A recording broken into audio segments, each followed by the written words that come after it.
أعوذ بالله من الشيطان الرجيم. بسم الله الرحمن الرحيم. ألف لام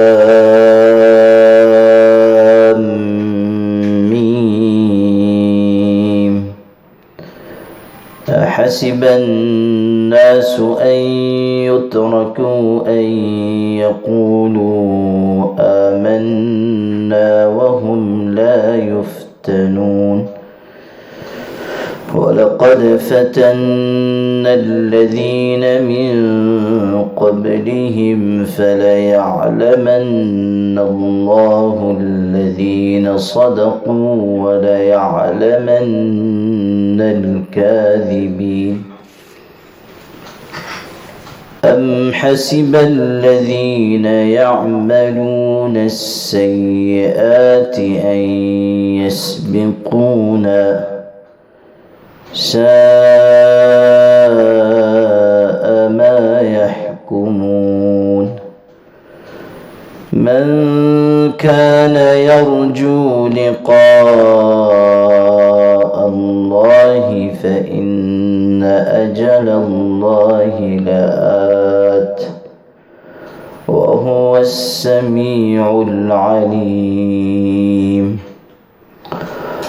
ومن جاهد فإنما يجاهد لنفسه إن الله لغني عن العالمين. والذين آمنوا وعملوا الصالحات لنكفرن عنهم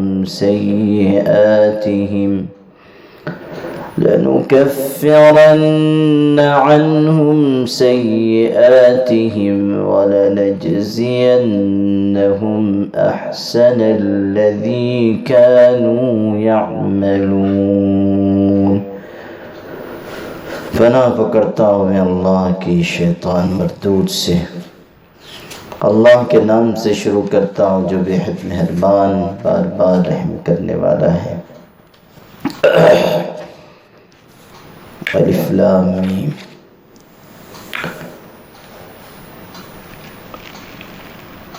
یہ سورہ عنکبوت ہے. یہ مکی صورت ہے. اس میں 7 رکوعات ہیں اور 69 آیتیں. اس صورت کا جو مرکزی موضوع ہے وہ کافروں اور مشرکوں کا ناکام ہونا اور ان کے اعمال اور ان کے اخلاق و کردار کا مکڑی کے گھر کی طرح کمزور ہونا ہے، اور یہ کہ نجات ایمان والوں کے لیے، صالحین و متقین کے لیے ہے. عنکبوت عربی زبان میں مکڑی کو کہتے ہیں. چونکہ اس صورت میں ایک آیت آئی ہے وَإِنَّ أَوْهَنَ الْبُيُوتِ لَبَيْتُ الْعَنْكَبُوتِ، مثال بیان ہوئی ہے کہ کافروں کی مثال ایسی ہے جیسے مکڑی کا گھر، اور گھروں میں سب سے کمزور مکڑی کا گھر ہوتا ہے. یعنی کافروں کے اعمال کا، ان کے کاموں کا کوئی وزن نہیں ہے. یہ بات ثابت شدہ ہے کہ کافروں اور مشرکوں کو ان کی کسی نیکی کا کوئی اجر نہیں ملنے والا، اور اس لیے اعمال کے اجر سے وہ محروم کیے جائیں گے کہ ان کے اندر کفر کی خرابی تھی.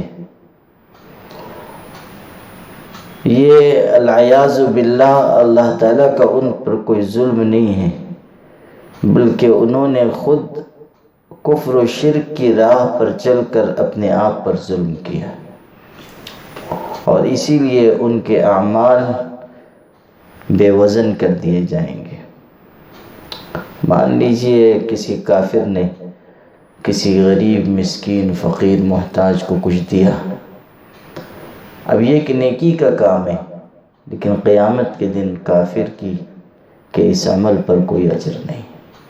لا نقیم لهم یوم القیامت وزنا، ان کے لیے قیامت کے دن کوئی وزن ہم قائم نہیں کریں گے، یعنی ان کے اعمال میں کسی طرح کا کوئی وزن نہیں ہوگا اور کوئی اجر ان کے لیے اللہ کے ہاں نہیں ہے۔ تو عنکبوت کے گھر سے مثال دی گئی ہے کافروں کو، اسی لیے اس سورت کا نام سورہ عنکبوت ہے، اور مرکزی مضمون اس سورت کا کافروں اور مشرکوں کا ناکام ہونا اور مومنین کا کامیاب ہونا ہے۔ آغاز اس سورت کا بھی حروف مقطعات سے ہوا، الف لام میم۔ حروف مقطعات کا معنی اور اس کی مراد اللہ کے علم میں۔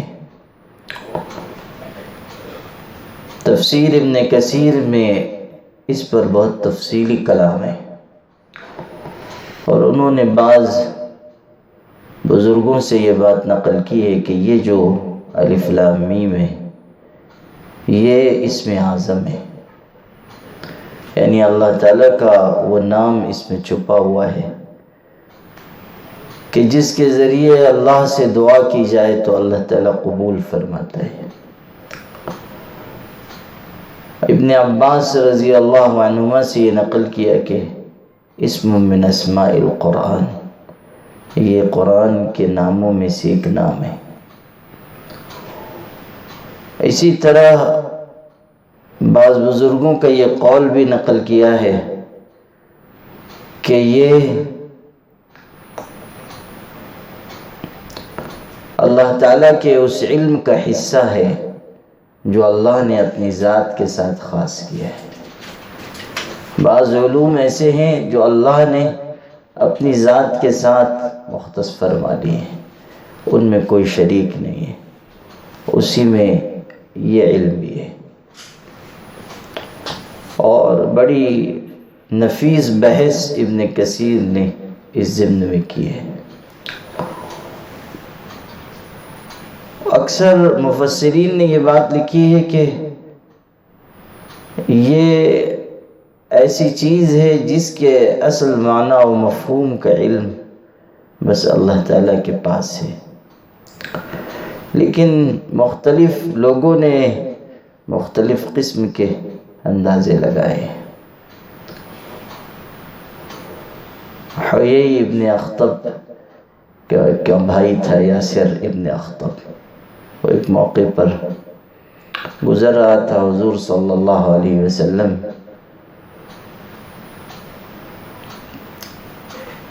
کی زبان مبارک سے اس نے قرآن سنا۔ آپ سورہ بقرہ پڑھ رہے تھے، اس نے سنا کہ حضرت تلاوت کر رہے ہیں الف لام میم ذالک الکتاب لا ریب فیہ، الف لام میم، عرب تھے وہ، اور زبان پہ ان کی بڑی گہری گرفت تھی۔ جب اس نے یہ سنا تو اپنے بھائی سے جا کر کہنے لگا کہ میں نے محمد کی زبان سے عجیب بات سنی۔ کیا ہے؟ تو اس نے سنایا الف لام میم۔ حیی ابن اخطب کو ایک نکتہ مل گیا، اس نے کہا کہ یہ تو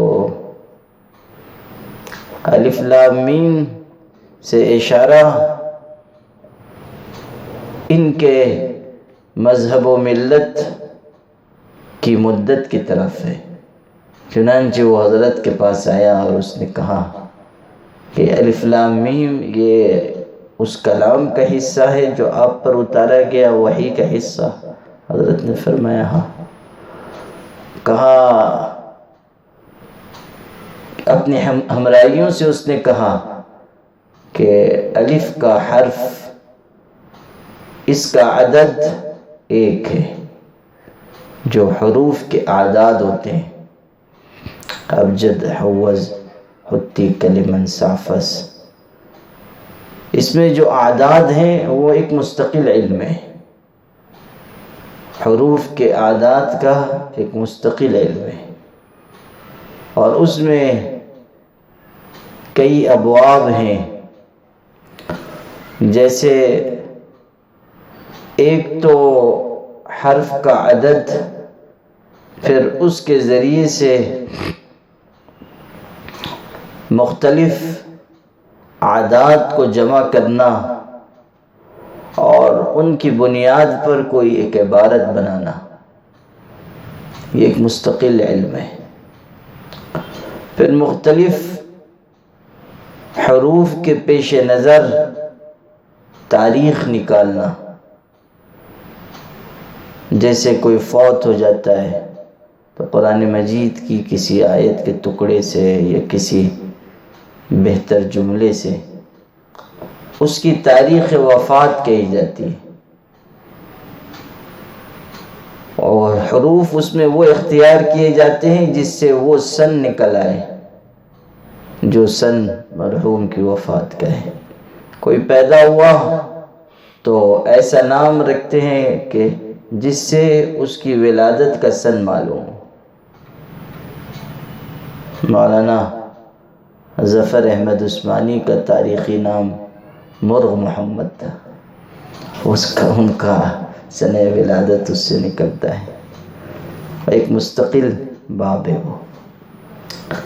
پھر زبر و بینہ ہے، حروف کے اعداد میں زبر و بینہ، اس میں یہ ہوتا ہے کہ جیسے الف ہے تو الف کا حرف ایک جوڑا جاتا ہے، لیکن زبر و بینہ میں یہ ہوتا ہے کہ الف ملفوظی عدد اس کا نکالا جاتا ہے، حروف کا نہیں، یعنی الف لکھنے میں تو ایک حرف ہے اور اس کا عدد ایک ہے، لیکن جب اس کو لکھا جائے گا تو وہ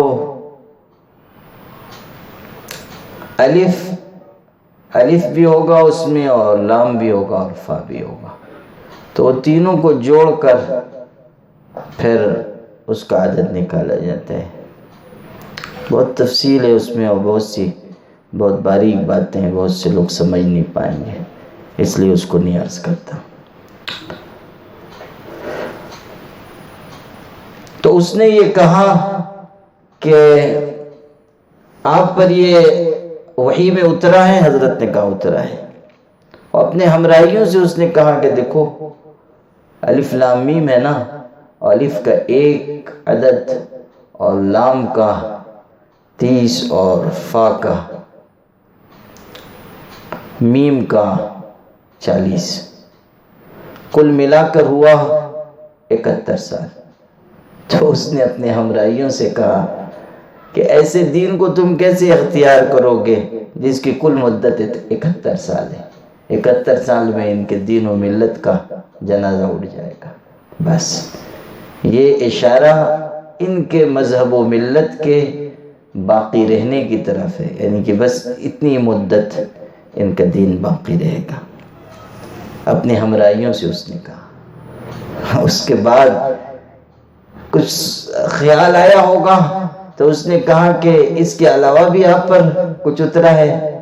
تو حضرت صلی اللہ علیہ وسلم نے فرمایا کہ ہاں، الف لام را اترا ہے، اور پھر الف لام میم صاد، اور پھر تاسین اور یاسین جو حروف مقطعات ہیں۔ اب جو اس نے جوڑنا شروع کیا تو اس کے ہاتھ پیر پھول گئے، اس لیے کہ جو حروف آگے استعمال ہوئے ہیں، کسی کا عدد 300 ہے، کسی کا 400 ہے، کسی کا 200 ہے، بلکہ حضور صلی اللہ علیہ وسلم نے جو حروف مقطعات آگے کے بتائے اس وقت پورے نہیں بتائے تھے، تو جتنے آپ نے بتائے ان کی کل مدت 700 سال سے زیادہ ہو رہی تھی۔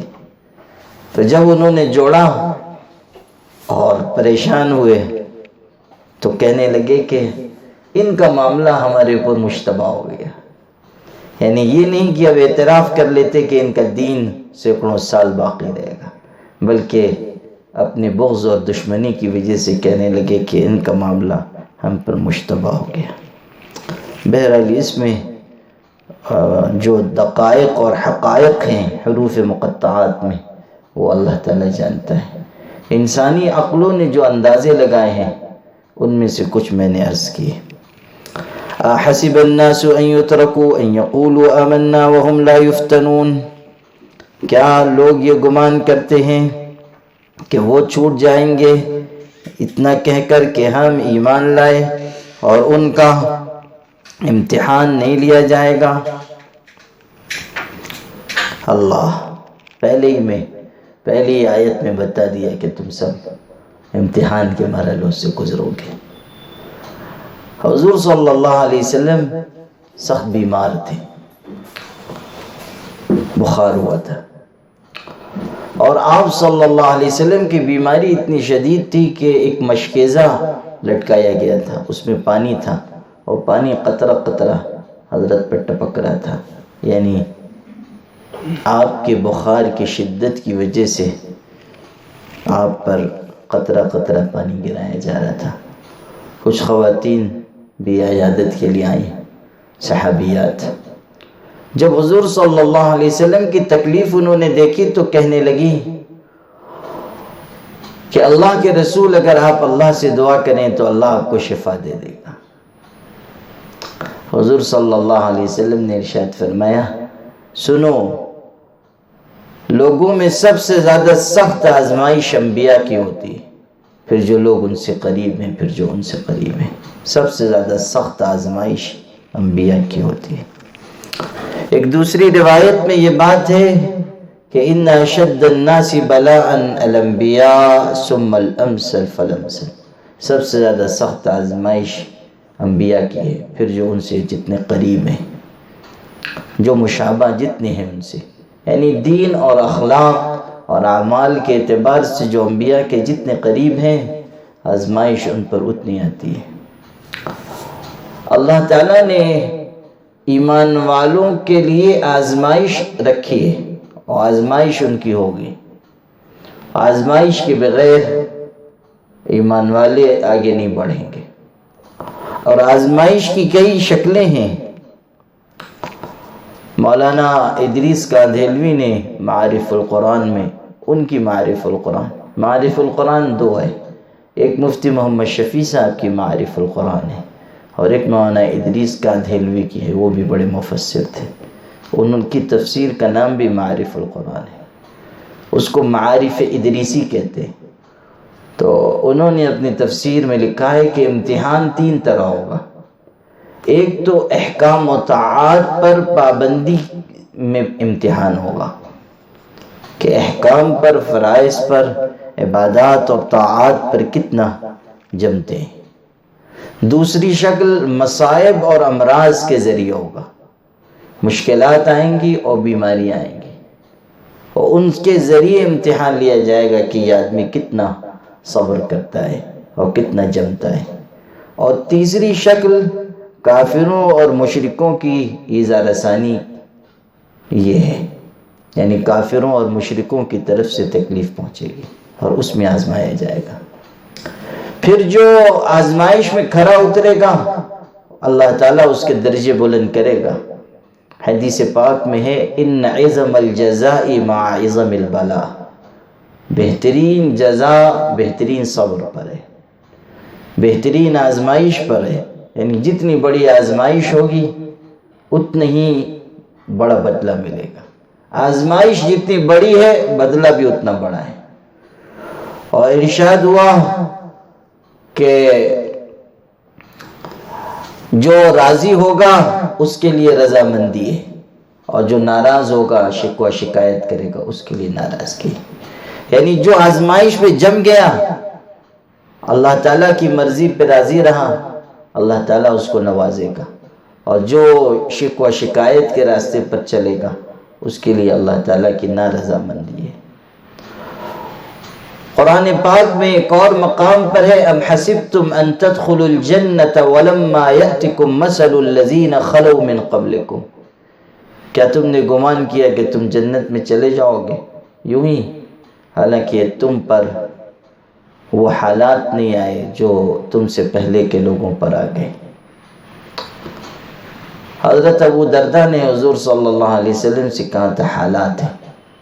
حضرت خانہ کعبہ کی دیوار سے ٹیک لگا کر بیٹھے ہوئے تھے، آپ سیدھے ہو گئے اور آپ نے فرمایا کہ تم سے پہلے کی امتوں میں سے کسی شخص کو آرے سے چیر دیا جاتا تھا اور وہ صبر کرتا تھا، اللہ کے دین پہ قائم رہتا تھا۔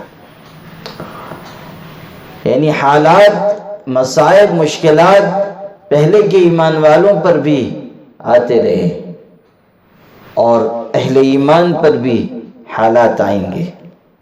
حضرت ایوب علیہ السلام پر کیسی آزمائشیں آئیں اور کیسے حالات آئے۔ قرآن نے کہا اِنَّا وَجَدْنَاهُ صَابِرًا نِعْمَ الْعَبْدُ إِنَّهُ أَوَّابٌ، ایوب کو ہم نے بہترین صبر کرنے والا پایا، وہ بہترین بندہ ہے، تعریف کی گئی۔ إِنَّهُ أَوَّابٌ، وہ اللہ تعالیٰ کی طرف رجوع کرنے والا ہے۔ تو حالات آئیں گے اور امتحان لیا جائے گا۔ حدیث میں ہے کہ ہر آدمی کا امتحان اس کے دین کے موافق ہوگا، یعنی جتنی اس کے اندر دینداری ہے اس کے مطابق امتحان ہوگا۔ وَلَقَدْ فَتَنَّا الَّذِينَ مِن قَبْلِهِمْ، اور ہم نے ان کو جو ان سے پہلے تھے جانچا، ان کا امتحان لیا۔ فَلَيَعْلَمَنَّ اللَّهُ الَّذِينَ صَدَقُوا، تو اللہ تعالیٰ دکھائے گا کہ جو لوگ سچے ہیں، وَلَيَعْلَمَنَّ الْكَاذِبِينَ، اور اللہ جھوٹے لوگوں کو بھی ظاہر کرے گا۔ یہاں علم کہا گیا، اور یہ کہنا کہ اللہ تعالیٰ معلوم کرے گا کہ کون سچا ہے کون جھوٹا ہے، یہ ٹھیک نہیں ہے، اس لیے کہ اللہ کے علم میں تو ساری چیزیں، جمیع ما کان و ما یکون کا علم اللہ کو ہے، جو ہوا، جو ہوگا، جو نہیں ہوا کیوں نہیں ہوا، جو آگے نہیں ہوگا وہ کیوں نہیں ہوگا، وہ سب اللہ جانتا ہے، اور جو ہوا وہ کیوں ہوا اور جو ہوگا وہ کیوں ہوگا، وہ سب اللہ جانتا ہے۔ ساری چیز اللہ تعالیٰ کے علم میں ہے، لیکن یہاں پر علم کا لفظ استعمال کیا، وہ علم کا لفظ اس معنی میں ہے کہ اللہ ظاہر کرے گا، اللہ بتا دے گا کہ کون سچا ہے کون جھوٹا ہے، دیکھ لو۔ آزمائش اس لیے آتی ہے تاکہ چھٹائی ہو جائے، کون ہے جمنے والا اور کون ہے نہ جمنے والا، چھٹائی کے لیے۔ لیمیز اللہ الخبیث من الطیب، اللہ تعالیٰ خبیث کو طیب سے الگ کرتا ہے۔ تو کون صادق ہے کون کاذب ہے یہ ظاہر کر دینے کے لیے آزمائش آتی ہے۔ جب تک دسترخوان بچھا ہوا ہے تو سب معلوم ہوتا ہے کہ مخلصین ہیں، لیکن جب حالات آتے ہیں تب پتہ چلتا ہے کہ کون مخلص ہے اور کون راستے سے بھاگ جانے والا ہے۔ ام حسب الذین یعملون السیئات ان یسبقونا، کیا وہ لوگ جو برائیاں کرتے ہیں یہ گمان کرتے ہیں کہ ہم سے بچ جائیں گے؟ ساء ما یحکمون، بری بات طے کرتے ہیں۔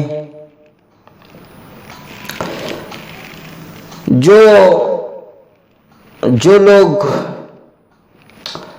برائیوں کی راہ پر چل رہے ہیں یا جو مسلمانوں کو تکلیف دینے والے کافر ہیں، وہ عذاب میں مبتلا ہوں گے۔ مومنوں کا امتحان لیا جائے گا اور ستانے والے کافروں کو عذاب دیا جائے گا۔ من کان یرجو لقاء اللہ فإن أجل اللہ لآت، جو کوئی اللہ تعالیٰ سے ملنے کی امید رکھتا ہے تو یقیناً اللہ تعالیٰ کا وعدہ آ رہا ہے۔ وَهُوَ السَّمِيعُ الْعَلِيمُ، اور وہ ہے بہت سننے والا بہت جاننے والا۔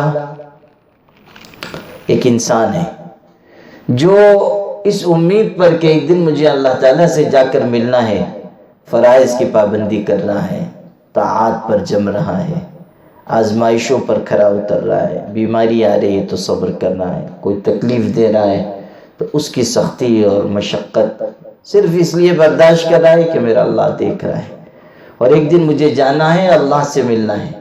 ایسے لوگوں کو تسلی دی جا رہی ہے کہ جن کا اللہ تعالیٰ سے ملاقات پر یقین ہے، جن کو اللہ سے ملنے کی امید ہے، وہ سمجھ لیں کہ اللہ کا وعدہ قریب آتا جا رہا ہے، اور ایک دن آئے گا کہ جب وہ خدا کی بارگاہ میں حاضر ہوگا اور اللہ کا دیدار اس کو نصیب ہوگا، اور اللہ تعالیٰ طرح طرح کی نعمتوں سے، انعامات سے اس کو نوازے گا۔ اور یہ بھی کہا گیا کہ وہ سننے والا، جاننے والا، یعنی وہ دیکھ رہا ہے کہ تم کیسی مشقت جھیل رہے ہو، اور وہ دیکھ رہا ہے کہ تمہارے بارے میں لوگ کیا کہہ رہے ہیں، اور تم اللہ تعالیٰ کے بارے میں کیسی اچھی باتیں اپنی زبان سے کہتے ہو۔ کوئی شکوہ نہیں، کوئی شکایت نہیں، اللہ تعالیٰ کی تعریف کرتے ہو، خدا کی بڑائی بیان کرتے ہو۔ وَمَنْ جَاهَدَ فَإِنَّمَا يُجَاهِدُ لِنَفْسِهِ إِنَّ اللَّهَ لَغَنِيٌّ عَنِ الْعَالَمِينَ، اور جو کوئی محنت کرے گا تو اپنے ہی واسطے محنت کرے گا، بے شک اللہ جہان والوں سے بے پرواہ ہے۔ یعنی جو دین کے راستے میں محنت کر رہا ہے اس کا فائدہ خود اس کی اپنی ذات کو پہنچے گا۔ اللہ تعالیٰ کے لیے جو اچھا عمل انجام دے گا وہ نوازا جائے گا۔ من عمل صالحا فلنفسہ، کہیں کہا گیا جو نیک کام کرے گا خود اس کے لیے فائدہ مند ہے۔ ایک اور جگہ کہا گیا وَمَنِ اهْتَدَى فَإِنَّمَا يَهْتَدِي لِنَفْسِهِ، جو سیدھا راستہ اختیار کر رہا ہے یہ خود اس کے حق میں مفید ہے۔ اللہ تعالیٰ کو کسی کی عبادت کی، کسی کی ریاضت کی، کسی کی تلاوت کی، کسی کے ذکر کی، مجاہدے کی، مراقبے کی کوئی ضرورت نہیں۔ اللہ تعالیٰ بے نیاز ہے۔ ساری کائنات بھی اگر اللہ کی عبادت میں لگ جائے تو اس کی عظمت شان میں کوئی اضافہ نہیں۔ اسی کو بیان کیا کہ جو محنت کر رہا ہے اس کا فائدہ خود اس کی ذات کو پہنچے گا۔ آج جو دین کے لیے مشقت جھیل رہا ہے، جس کے دل میں یہ داعیہ ہے کہ اللہ کا دین دنیا میں عام ہو جائے، جو اپنی نیند کی قربانی دے رہا ہے، جو اپنے مال کی قربانی دے رہا ہے، جو اپنے آرام کی قربانی دے رہا ہے، جو اپنے ارمانوں کی اور تمناؤں کی قربانی دے رہا ہے، تو یہ سب چیزیں خود اس کے فائدے کی ہیں۔ قیامت کے دن وہ دیکھے گا کہ واہ میں نے جو محنت کی تھی وہ کیسے بڑے اجر کی شکل میں سامنے ہے۔ آج نہیں پتہ چل رہا ہے۔ آج تو وہ انسان جو خوب آرام کر رہا ہے، عیش و عشرت کر رہا ہے، مزے لوٹ رہا ہے، وہ سمجھ رہا ہے کہ ہم کامیاب ہیں، اور جو دین کے لیے کٹھنائیاں اور مصیبتیں جھیل رہا ہے اور جو خود اپنے نفس پر بوجھ ڈال رہا ہے، وہ اس انسان کے بارے میں دنیا یہ سمجھ رہی کہ خواہ مخواہ یہ اپنے آپ کو مشقت میں ڈالے ہوئے، لیکن کل معلوم ہوگا۔ فَسَوْفَ تَرَى إِذَا انْكَشَفَ الْغُبَارُ أَتَحْتَ رِجْلِكَ فَرَسٌ أَمْ حِمَارُ، جب غبار چھٹے گا تب تم دیکھو گے کہ تمہارے پیر کے نیچے گھوڑا ہے یا گدھا ہے، تب معلوم ہوگا کہ تمہارے قدموں کے نیچے کیا ہے۔ آج دنیا میں کافر مومنوں کا مذاق اڑاتے ہیں، کہتے ہیں دیکھو ان کو، وہ کیسے دقیانوس ہیں، پرانے خیالات کے ہیں، دنیا کے مزے نہیں لوٹتے ہیں، وغیرہ وغیرہ۔ قرآن میں کہا گیا فَالْيَوْمَ الَّذِينَ آمَنُوا مِنَ الْكُفَّارِ يَضْحَكُونَ، جب قیامت کا دن ہوگا اور مومنین تخت و تاج کے مالک بنیں گے اور ان پر ہیرے جواہرات نچھاور کیے جائیں گے اور طرح طرح کی نعمتیں ان کو میسر ہوں گی، تو اس دن ایمان والے کافروں کا مذاق اڑائیں گے۔ وہ کہیں گے یہی تھے نا جو ہم پر ہنستے تھے، یہی لوگ تھے جو ہم کو نادان کہتے تھے، آج دیکھو کیسی ان کی گد بن رہی ہے اور آج ہم کیسے مزے میں ہیں۔ یہ ہے وَالَّذِينَ آمَنُوا وَعَمِلُوا الصَّالِحَاتِ لَنُكَفِّرَنَّ عَنْهُمْ سَيِّئَاتِهِمْ، اور جو لوگ ایمان لائے اور اچھے کام کیے ہم ان پر سے برائیاں اتار دیں گے، گناہ ان پر سے اتار دیں گے۔ وَلَنَجْزِيَنَّهُمْ أَحْسَنَ الَّذِي كَانُوا يَعْمَلُونَ، اور ان کو بہتر کاموں کا اچھا بدلہ عنایت کریں گے۔ حدیث میں ہے، اور بعض لوگ تمنا کریں گے کاش ہمارے گناہ زیادہ ہوتے، حضور نے فرمایا کہیں گے کاش ہمارے گناہ زیادہ ہوتے۔ صحابہ نے کہا اللہ کے رسول یہ کون لوگ ہوں گے؟ حضرت نے فرمایا وہ جن کے گناہ نیکیوں سے بدل دیے جائیں گے، گناہ نیکیوں سے بدل دیے جائیں گے۔ تو کہیں گے کہ اور گناہ ہوتے تو نیکیوں سے بدل جاتے۔ اور ایک حدیث میں ہے کہ حضرت صلی اللہ علیہ وسلم نے واقعہ سنایا ہے کہ قیامت کے دن ایک شخص ہوگا، اس کو لایا جائے گا، فرشتوں سے کہا جائے گا کہ اس کو اس کے چھوٹے چھوٹے گناہ یاد دلاؤ، اعتراف کراؤ۔ یاد دلائیں گے، وہ اعتراف کرے گا کہ ہاں مجھ سے یہ غلطی ہوئی، یہ گناہ ہوا، یہ قصور ہوا۔ جب وہ اعتراف کر لے گا تو اللہ تعالیٰ فرشتوں سے کہے گا کہ جتنے گناہوں کا اس نے اعتراف کیا ہے سب نیکیوں سے بدل دو۔ خدا کی شان رحمت جلوہ گر ہوگی، کہا جائے گا اس کے سب گناہ نیکیوں سے بدل دو۔ تو وہ شخص کہے گا اللہ تعالیٰ سے کہ ان لی ذنوبا کبارا لم ارہا، اللہ تعالیٰ میرے اور بہت سے بڑے بڑے گناہ تھے، وہ مجھ کو دکھائی نہیں دے رہے۔ بس یہ سنا کر حضرت صلی اللہ علیہ وسلم ہنس پڑے، اور اتنے ہنسے کہ آپ کی داڑھیں نظر آ گئی۔ وہ کہے گا کہ میرے اور بہت سے گناہ تھے۔ لا الہ الا اللہ۔ تو جو مومن ہیں وہ اچھا عمل کرنے والے ہیں، اللہ تعالیٰ احسان کرے گا اور ان کے گناہ اللہ تعالیٰ مٹائے گا۔ اللہ تعالیٰ نے ایک نظام بنایا ہے کہ نیکیوں کے ذریعے بھی اللہ بہت سے گناہوں کو مٹا دیتا ہے۔ قرآن میں ان الحسنات یذہبن السیئات، بہت سی نیکیاں ہیں، نیکیاں گناہوں کو مٹا دیتی ہیں۔ اسی لیے یہ بات کہی جاتی ہے کہ انسان سے کوئی غلطی ہو جائے، کوئی گناہ ہو جائے تو جھٹ وہ کوئی نیک عمل بھی کر لے تاکہ اس گناہ کے وبال سے بچ جائے۔ حضور صلی اللہ علیہ وسلم نے فرمایا، 3 نصیحتیں کی، اتق اللہ حیثما کنت، بڑی قیمتی نصیحتیں۔ فرمایا جہاں رہو اللہ سے ڈرتے رہو، خدا کا خوف پیدا کرو۔ وَأَتْبِعِ السَّيِّئَةَ الْحَسَنَةَ تَمْحُوهَا، اور گناہ کے بعد نیکی کر لو کہ نیکی گناہ کو مٹا دے۔ تمحوها، مٹا دے گی، خبر دی۔ اور تیسری بات ارشاد فرمائی، وَخَالِقِ النَّاسَ بِخُلُقٍ حَسَنٍ، لوگوں سے اچھے اخلاق کے ساتھ پیش ہو، مسکرا کر ملو، خند پیشانی سے ملو، اچھی سے بات سنو۔ تو اللہ تعالیٰ بہت سی نیکیوں کے ذریعے گناہوں کو مٹا دیتا ہے، اور ایمان والوں کی خطاؤں کو اللہ تعالیٰ معاف فرمائے گا۔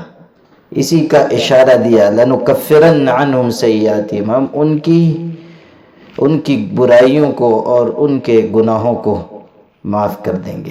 مفسرین نے یہ بھی لکھا ہے کہ یہ اشارہ خاص طریقے پر ان لوگوں کی طرف ہے کہ جو کافر تھے اور پھر مومن ہوئے، تو ان کے سارے گناہ اللہ تعالیٰ بخش دے گا، اللہ تعالیٰ ان کی غلطیوں کو معاف فرما دے گا۔ ایک بوڑھا آیا تھا حضرت کے پاس، اس نے کہا کہ بہت گنہگار ہوں، گناہ معاف ہوں گے؟ حضرت نے کہا کہ معاف ہو جائیں گے۔ اس نے کہا کوئی گناہ ایسا نہیں ہے جو میں نے نہ کیا ہو، معاف ہوں گے؟ حضرت نے کہا ایمان قبول کر اور اللہ تعالیٰ کے آگے معافی مانگ، سب گناہ معاف ہو جائیں گے۔ وَوَصَّيْنَا الْإِنسَانَ بِوَالِدَيْهِ حُسْنًا، اور ہم نے انسان کو اپنے ماں باپ سے بھلائی کا سلوک کرنے کی وصیت کی، ماں باپ کے ساتھ اچھے سلوک کی وصیت کی۔ یہ مضمون قرآن مجید میں کئی جگہ آیا ہے، اور ماں باپ کا حق اللہ اور اس کے پاک رسول صلی اللہ علیہ وسلم کے حق کے بعد سب سے بڑا حق ہے۔ ماں باپ جو مشقت جھیلتے ہیں، جو پریشانیاں اٹھاتے ہیں، اس کی وجہ سے ان کا حق مقدم رکھا گیا۔ سب سے حق مخلوقات میں سب سے مقدم حق ان کا رکھا گیا۔ اسی لیے حضور صلی اللہ علیہ وسلم نے کبیرہ گناہوں میں، بڑے بڑے گناہوں میں سے ایک گناہ ماں باپ کی نافرمانی ذکر کیا ہے، اور آپ صلی اللہ علیہ وسلم نے ماں باپ کی خدمت کا بڑی اہمیت کے ساتھ بار بار تذکرہ فرمایا ہے۔ مشہور حدیث ہے کہ جہاد کے لیے صحابی نے اجازت چاہی حضرت نے پوچھا ماں باپ زندہ ہیں؟ کہا زندہ ہیں۔ فرمایا ففیہما فجاہد، واپس جاؤ اور ان میں جہاد کرو، یعنی ماں باپ کی خدمت کر کے جہاد کا اجر و ثواب حاصل کرو۔ حضور صلی اللہ علیہ وسلم کے مشہور صحابی ہیں عبداللہ ابن عباس، ان کی خدمت میں ایک شخص آئے، انہوں نے کہا، اس نے کہا کہ میں نے فلاں ایک خاتون تھی، میں نے اس کو نکاح کا پیغام بھیجا، اس نے رد کر دیا۔ پھر دوسرے کسی نے نکاح کا پیغام بھیجا، اس نے قبول کر لیا۔ فغرت علیہا فقتلتہا، مجھے غیرت آئی، میں نے اس عورت کو قتل کر دیا۔ اب میرے لیے کوئی توبہ کا راستہ ہے، میرا گناہ معاف ہو جائے، غصے میں نے ایسی حرکت کر لی، توبہ کا راستہ کیا ہے؟ حضرت ابن عباس نے پوچھا تمہارے ماں باپ میں سے کوئی زندہ ہے؟ اس نے کہا کہ نہیں۔ کہا جاؤ پھر توبہ استغفار کرو، واپس کر دیا۔ عطا ابن یسار حضرت ابن عباس کے شاگرد تھے اور بڑے عالم ہوئے ہیں، ان کو خبر ملی کہ آج حضرت کے ہاں ایسا ایسا قصہ ہوا۔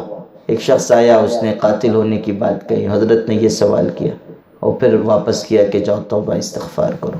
وہ آئے، انہوں نے کہا کہ حضرت یہ جو آپ نے پوچھا تھا کہ تمہارے ماں باپ زندہ ہیں یا نہیں، یہ کس لیے پوچھا تھا؟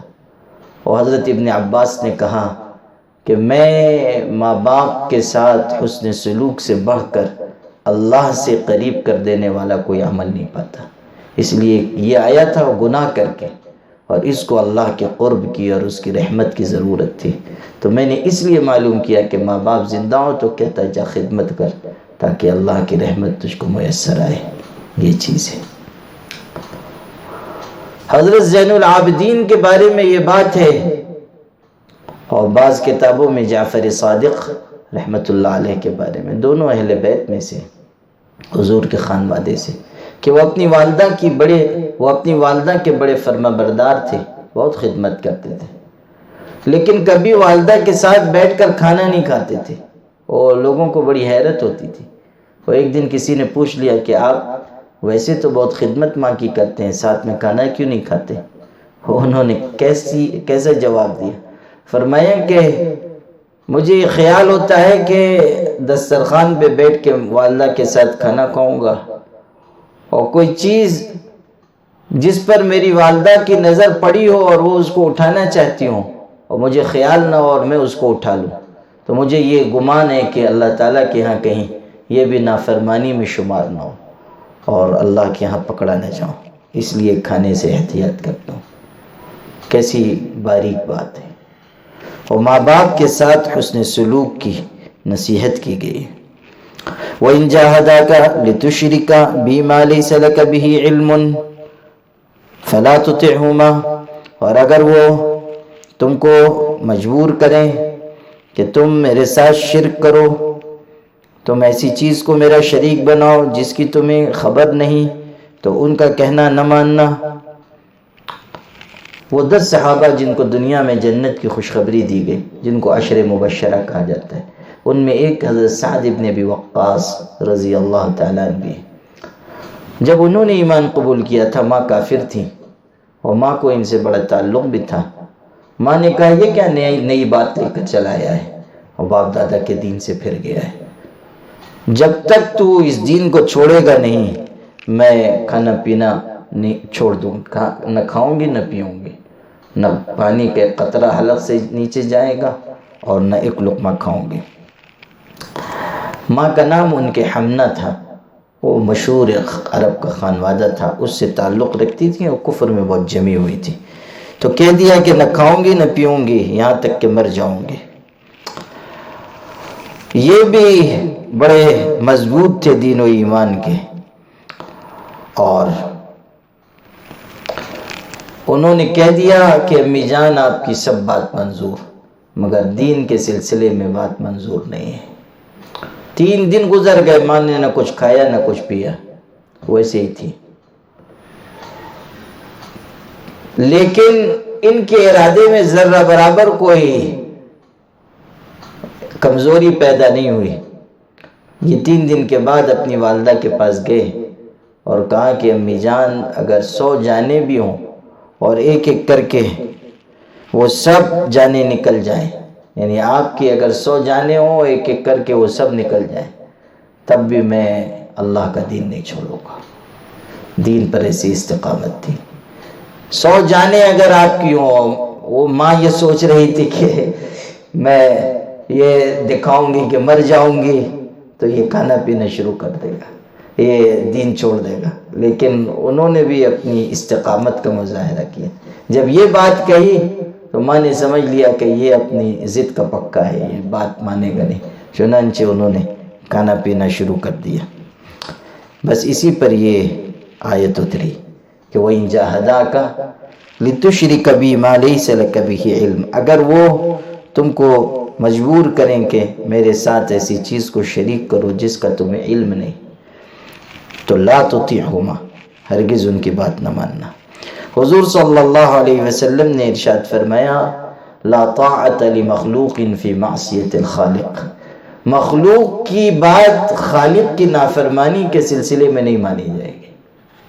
ماں باپ کا پورا حق ہے اور ان کا احترام کیا جائے گا، لیکن اگر وہ کہیں کہ یہ گناہ کا کام کرو نہیں کیا جائے گا، اس لیے کہ ان کا حق جہاں تک ہے بس وہی تک، جہاں سے اللہ کے حقوق کی سرحد شروع ہوتی ہے وہاں ان کی بات نہیں مانی جائے گی۔ لا طاعت لمخلوق فی معصیت الخالق۔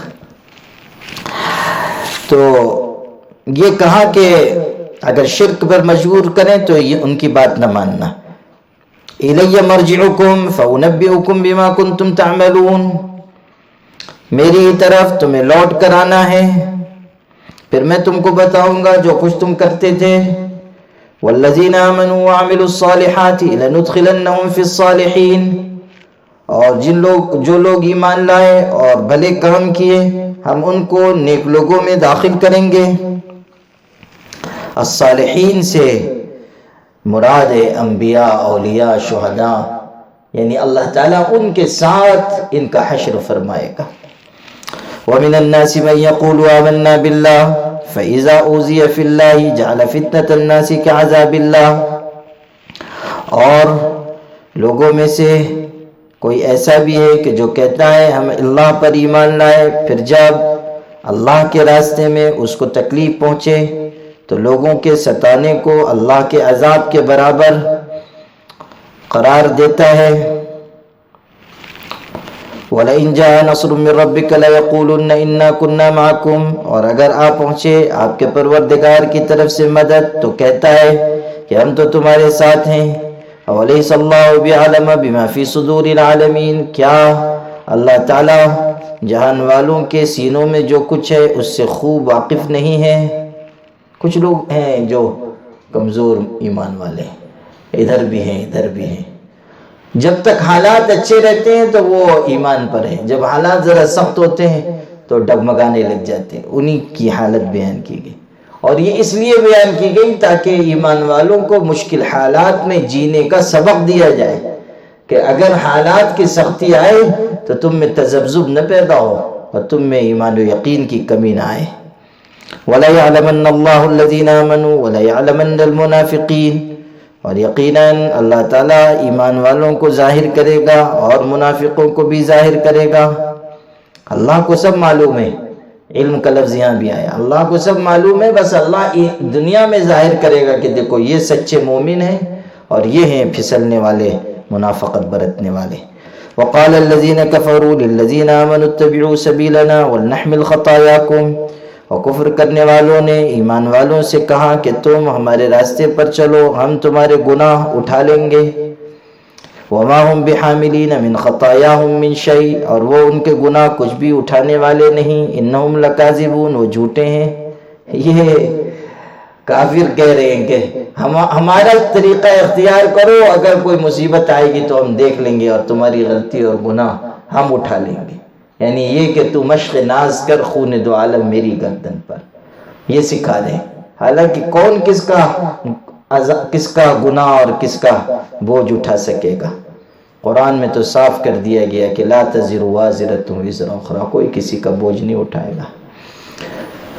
اور قیامت کے دن کون ہے جو کسی انسان کو خدا کے عذاب سے اس کی گرفت سے بچا سکے؟ وَلَا يَحْمِلُنَّ أَثْقَالَهُمْ وَأَثْقَالًا مَعَ أَثْقَالِهِمْ، البتہ وہ اپنے بوجھ اٹھائیں گے اور بہت سے بوجھ اپنے بوجھ کے ساتھ. یعنی اے مسلمانوں، تمہارے بوجھ میں سے تو یہ کچھ کمی نہیں کر سکتے، البتہ اپنا بوجھ بڑھا رہے ہیں کہ دوسروں کو بھی گمراہ کر رہے ہیں. جن کو یہ گمراہ کریں گے ان کا بھی گناہ ان کے سر جائے گا. حضور نے فرمایا جو اچھا راستہ اختیار کرے پھر اس پر چلے اس کو اجر ملے گا، اور جتنے لوگ اس راستے پر چلیں گے وہ سب کا اجر اس کو ملے گا. اور جو برا راستہ ایجاد کرتا ہے پھر چلتا ہے، اس کو تو گناہ ہوگا، اور جو لوگ ہیں جو اس پر راستے پر چلیں گے وبال ان پر ہوگا. ایک حدیث میں فرمایا کہ کائنات میں جہاں کہیں کوئی قتل ہوتا ہے، آدم کے بیٹے کو جس نے سب سے پہلے قتل کیا اس میں سے حصہ ملتا ہے، اس پر وبال ہوتا ہے. قابیل نے قتل کیا تھا نا، پہلا قتل اس نے کیا تو قتل کا طریقہ اس نے جاری کیا. حضور نے فرمایا کائنات میں جہاں کہیں قتل ہوتا ہے اس کا وبال اس پر ہوتا ہے. تو کتنا گناہ انسان اپنے گناہ کے ساتھ کما رہا ہے. تو یہی کہا گیا کہ یہ لوگ جو ہیں اپنا بوجھ بھی اٹھا رہے ہیں اور اپنے بوجھ کے ساتھ بہت سارا بوجھ اٹھائیں گے. وَلَا يُسْأَلُنَّ يَوْمَ الْقِيَامَةِ عَمَّا كَانُوا يَفْتَرُونَ، اور قیامت کے دن ان سے ضرور پوچھا جائے گا ان باتوں کے بارے میں جو وہ گڑھتے تھے، جھوٹی باتیں جو بناتے تھے. قیامت کے دن ان باتوں کے بارے میں ان سے سوال ہوگا، ان سے پوچھا جائے گا.